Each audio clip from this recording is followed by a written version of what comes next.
Hello, everyone, and welcome to what I think will probably be a reasonably short little extra episode to talk about Sand Education, which is where I've been for the last week. I'm actually recording this the day I got back, which is also the day I left, even though those are two separate days on the calendar, because that's how time zones work.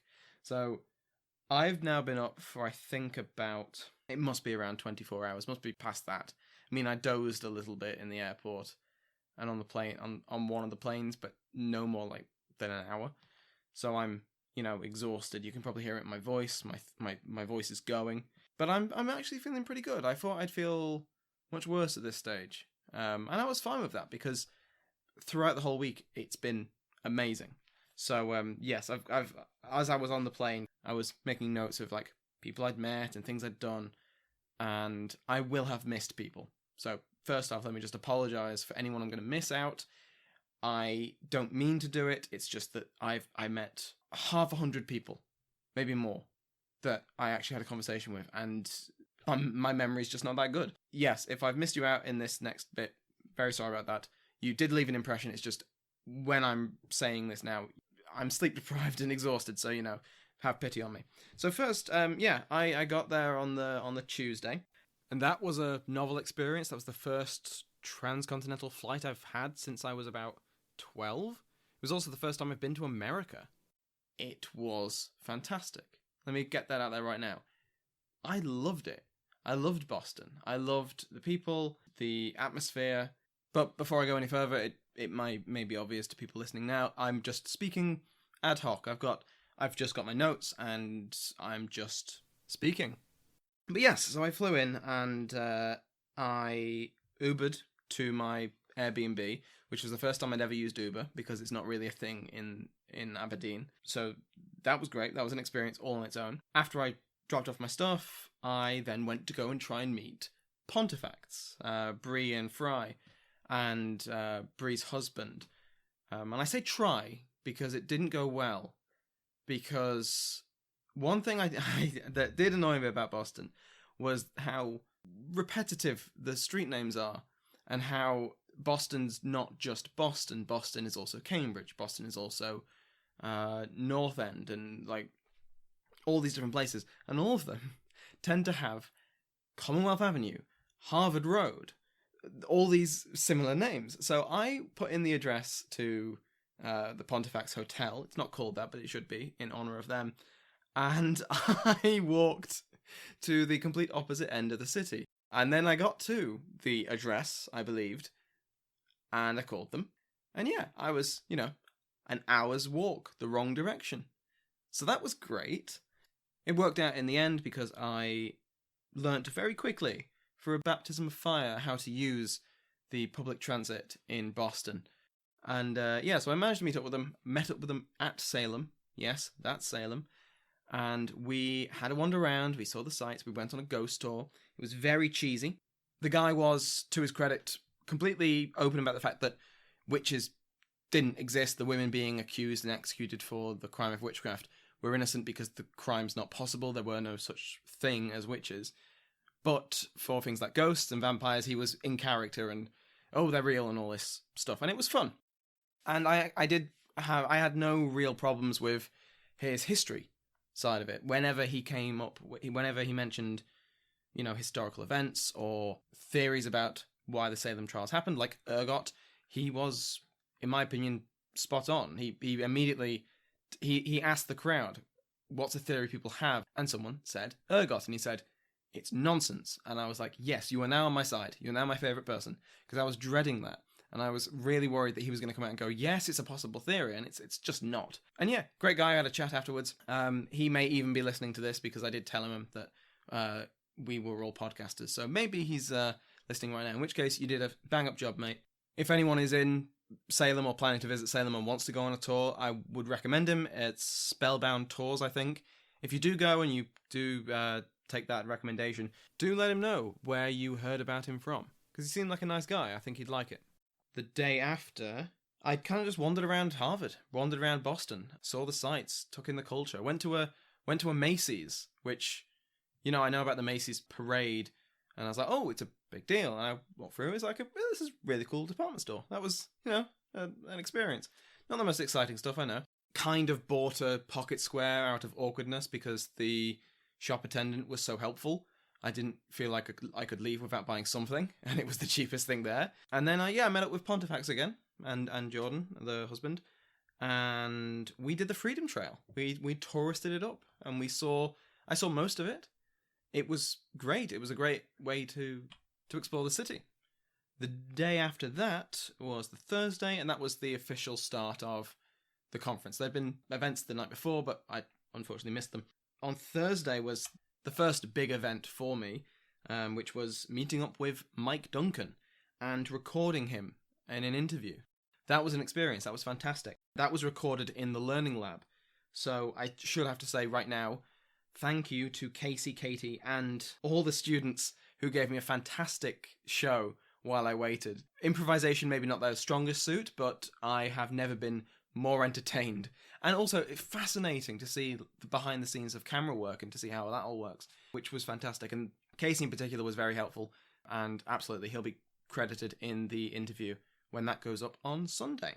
Mike Kristaps Andresen, I hope I'm pronouncing that correctly, and I walked to the Thirsty Scholar and we went to the meetup and had a fantastic time. Met everyone else. I met Matt Breen from the Explorers podcast, Sarah Handley-Cousins from Dig. I met Royfield Brown from 10 American Presidents, How Jamaica Conquered the World, The Things That Made England. I met the organisers of the conference, the main three for the first time, Zach, Ray and Joseph. That was great. And afterwards we explored the Harvard Natural History Museum and had a few drinks, and just it was wonderful. It was a great start. And on the Friday was when the actual talks began.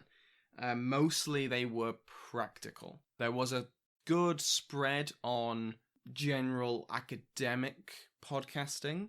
I was on one of them. I was on Audio in the Academic Career, but before that there was university podcasting and talking to not academics, I don't believe, mostly, but people who were employed by universities to podcast for the academics, so getting them on, interviewing them.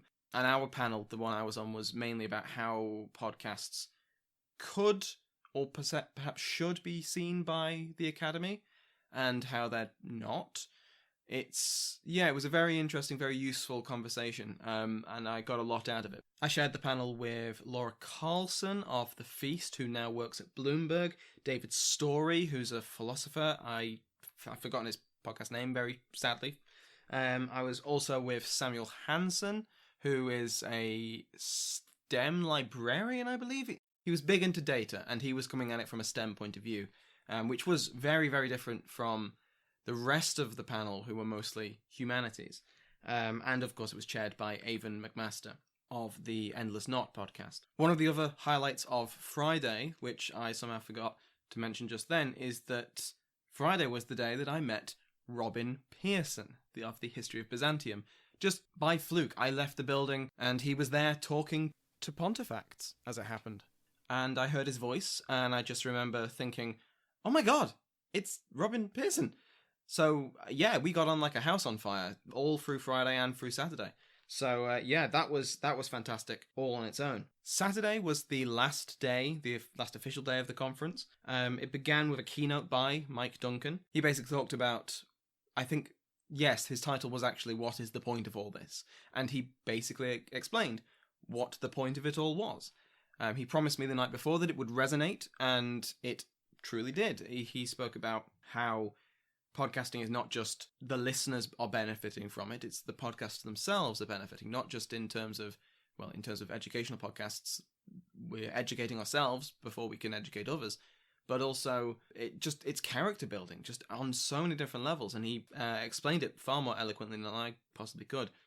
I asked I think pretty good question. I'm looking forward to seeing the recording to see how it came out, but the effect was kind of ruined when I sat down and knocked the pull-out table next to me, which had my phone and a croissant on, both of which then fell onto the floor. The phone fell apart. The croissant had an untimely death, and all of that I think was on camera. So hopefully the film editors are kind, and if not, you'll just see my head poking out from behind the seat, confirming that Mike Duncan understood my question, which was basically, has reading about revolutions radicalized him.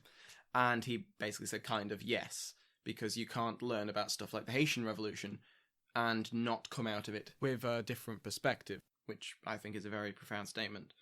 After that, I attended a talk by Ian Elsner of Museum Archipelago. He was very kind. He handed out the only real merch that I saw. So I came out with a badge, I came out with a sticker, and I don't know where I'm going to put them or where I'm going to wear them, but I plan to, because that's pretty cool. He had a talk about how museums have a responsibility, because museums are, they've been studied and people trust them a lot more than they would trust basically anything else. They trust them more than governments. They trust them more than academics. And there's no standard to museums to say they reach... If someone is calling itself a museum, they're not necessarily reaching the standards of accuracy that trust expects. And also he talked about the cultural power behind museums and the effect that, just the wording of an exhibit or the actual holding of certain artifacts can have on the people that it's about. He has a fantastic example of an Aboriginal Tasmanian museum, and it was presented, the artifacts, the exhibits were presented as if they were extinct. And so when actual Tasmanian Aborigines arrived and visited the museum, it was, horrifying.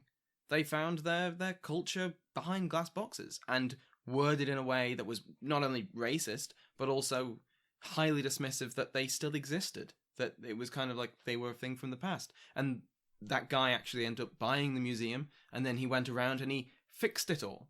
He, tapes over, in some cases, the really racist terms that the original owners had used, which I thought was a very effective way of kind of showing that you have to be more skeptical about when you go to a museum. And I love museums. I do. I think they're a fantastic way to start curiosity in people, young and old. Certainly, it must have done for me. But at the same time, yeah, they have a responsibility. And this isn't even getting into, the big, massive international controversies like, the Elgin Marbles in the British Museum. It's just on a much smaller scale, but still no less important for the people it actually affects. So Ian's talk was fantastic, and I have actually downloaded Museum Archipelago to actually have a listen, and I would recommend the same to all of you. And after lunch, we had a wonderful conversation by Robin and Mike, who talked about the transition of the Roman Empire from Republic to Empire, to the split, to the fall of the West, but the continuation of the East. And it was great. They talked about what was similar, what was the same, and what was very, very different.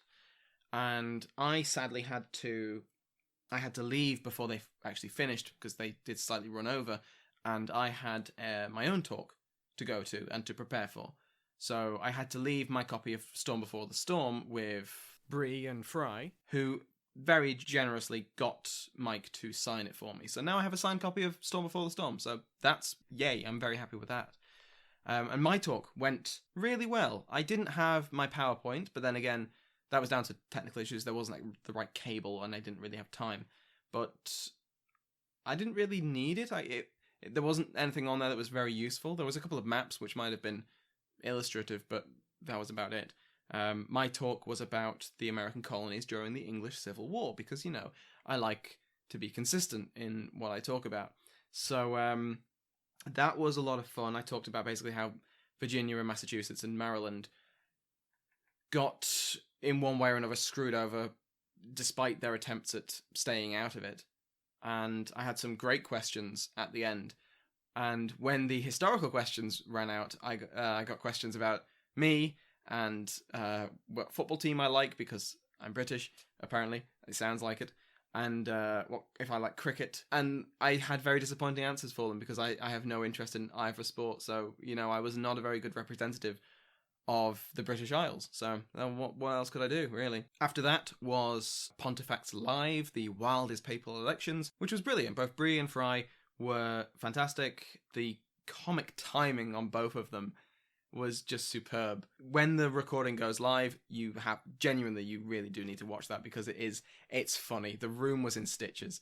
And yeah, I massively enjoyed it. And then to finish off the Saturday, the last day, basically me, Robin, Pearson, Brian Fry, and then a few non-podcasters, mainly listeners, we all went to a barbecue place and had American barbecue. And it had been recommended to me by my supervisor, so I felt like I kind of had to go, and it was absolutely worth it. It was great. And then after that, we mostly ended up going back to the Thirsty Scholar, where the party continued. So yeah, we were there with Paul, another Paul, and Marcella, and they were all great fun. Oh, and I should also say hello to Duncan, because Duncan is the first fan of Pax Britannica or the History of Witchcraft that I've actually met before I've already arranged to meet him. So he just came up and he'd heard my question to Mike Duncan and recognised my voice and found me afterwards, and yeah, came up and said that he was there because he'd heard me talk about sound education. He then followed up by saying it was mainly because he heard me talk about how Mike Duncan was going to be there, but I still took it as a very, very sincere compliment, and so thank you very much, Duncan. I hope you got home safe. Oh, and yes, I got my fanboy moment with Mike and Robin. I got a photograph of the two of them, and that was just perfect. That was a great way to end the night, although I stayed around for a good few hours after that. We had a tab to reach, so I was doing my bit. I was buying the drinks. I was purely selfless. But I stayed around for a bit. Me and Robin chatted further. I think I might have inspired a few potential podcasters. I hope so. If you're listening to this, guys whose names I have very unfortunately forgotten because we were in a pub and it was about 11 at night. But hopefully, yes, you do decide to do a podcast, and when you do, please get in touch. I want to listen. But yes, so that was Sound Education. Hopefully this long rambling account thing has swayed you if you're on the fence about going next year. I fully intend to go. Whether circumstances allow is a different question, but I do plan to. And yeah, I've come out of this having met people I've listened to for years, having just their voices in my ear. Now I have faces and names and, in-jokes that connect me with these podcasters that I didn't before. And I've come away, I'm tired, I'm aching like an old biddy, but yeah, it was absolutely worth it. I'm really excited to see where Sound Education goes from here. I want to attend future conferences, whether they're Sound Education or something else. And yeah, I think there's a lot of good come out of this. And aside from the fact that I got to speak in Boston, I got to visit America, all because of my podcasts, all because of listeners like you. Not only for listening to me in the numbers you have, so that I'm fairly confident that I'm allowed to rub elbows with the great and the good, but also, getting from Scotland to Boston is not cheap, and I wouldn't have been able to go without those download figures and the ads that run and my patrons. So thank you to everyone, whether you're a patron, whether you're not, doesn't matter. If you've left a review or you've told someone, you have played a part in getting me to Sound Education, and for that I'm eternally grateful. It was so much fun, and I'm really, really looking forward to future stuff. So yeah, I think that's more or less where I'm going to leave this off, because hopefully it's been bearable. You might now understand why I script everything, because otherwise I just go off on one. And yeah, so maybe this is better for some of you. Maybe this is more authentic, perhaps. But yeah, I'll do it again in the future for other topics, perhaps. But for this, yes, this is just me, sleep-deprived Sam, just venting all this stuff that's just happened to me over the last 5 days. And yeah, hopefully it's been of interest. So with that, I will leave you there. Thank you very much for listening, and I hope to see some of you next time at Sound Education.